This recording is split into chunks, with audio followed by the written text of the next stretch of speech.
ফ্রান্সের বিখ্যাত surgeon doctor Morris Bucaille. Doctor Morris Bucaille ছিলেন মমি স্পেশালিস্ট, ফ্রান্সের বিখ্যাত সার্জন।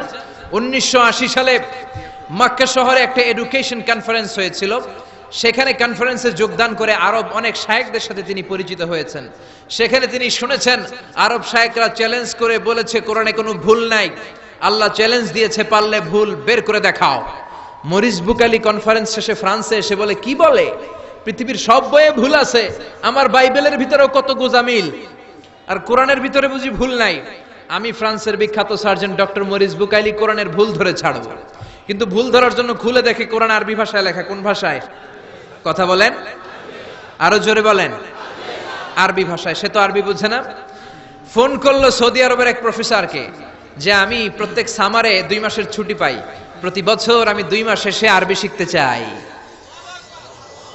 সৌদি শায়েখ ভাবছে কোরআন বোঝার জন্য, আসলে বোঝার জন্য না। শিখতে চায় কেন? জোরে বলেন। ভুল ধরার জন্য। 5 বছর সে সৌদি আরবে এসে তার ছুটির সময়টা সে সৌদি আরবে কাটিয়ে 5 বছরে আরবি ভাষা শিখেছে। হেদায়েতের জন্য নয়, ভুল ধরার জন্য। 5 বছর শেষ।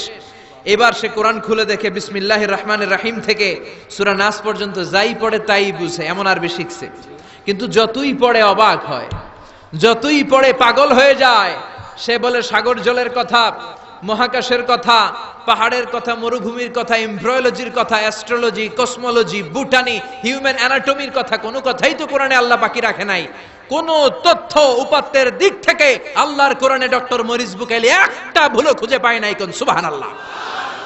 সে কনভার্টেড মুসলিম হয়েছে, কালিমা পড়ে মুসলমান হয়ে নিজের নাম রেখে দিয়েছে সুলাইমান। সুবহানাল্লাহ পড়েন। এজন্য কোরআনের সাথে যারাই লাগে সম্মান বাড়ায় দেয় কে? জোরে বলেন কে? কোরআনের সাথে চেয়ার লাগালে চেয়ারের মর্যাদা বাড়ায় কে? কোরআনের সাথে টেবিল লাগলে টেবিলের মর্যাদা বাড়ায় কে? কোরআনের সাথে কাপড় লাগলে কাপড়ের মর্যাদা বাড়ায় কে? তো কোরআনের সাথে যদি আশরাফুল মাখলুকাত লাগে, তাদের মর্যাদা কি বাড়ে না?